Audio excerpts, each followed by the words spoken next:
Hello ସାଙ୍ଗମାନେ, ନମସ୍କାର, ଜୟ ଜଗନ୍ନାଥ। ଆଜି ମୋ ଛାତ ବାଗାନରେ କ'ଣ କ'ଣ ଫୁଲ ଫୁଟୁଛି ସେଗୁଡ଼ାକ ଆପଣଙ୍କୁ ଦେଖାଉଛି। ତା ସହିତ ମୋ ମନର କଥା ବି ସେୟାର କରୁଛି।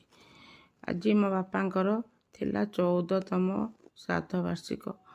ଆଜି ମୁଁ ବ୍ରାହ୍ମଣ ପାଖରେ ଯାଇକି ଛଞ୍ଚା ଟେକିକି ଆସିଲି। ଆଉ ସବୁବେଳେ ବାପାଙ୍କୁ ଭୋଗ ଦିଏ ବାହାରେ।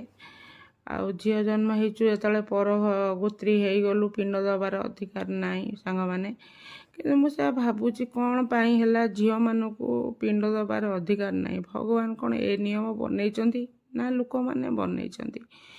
ଯେଉଁ ବାପା ଆମକୁ ପୁଅ ଝିଅ ସମାନ କରିକି ଆମକୁ ମଣିଷ କରିଛନ୍ତି, ପାଠଶାଠ ପଢ଼ିଛନ୍ତି, ବାପ ହଉ ବା ମା ହଉ ସାଙ୍ଗମାନେ, ସବୁ କିଛି ସେ ଆମର ଛୋଟରୁ ବଡ଼ ପର୍ଯ୍ୟନ୍ତ କରିଛନ୍ତି। ତାଙ୍କୁ ଯଦି ପୁଅ ଦେଇପାରିବ, ଝିଅ କାହିଁକି ଶ୍ରାଦ୍ଧ ନ ଦେଇପାରିବ?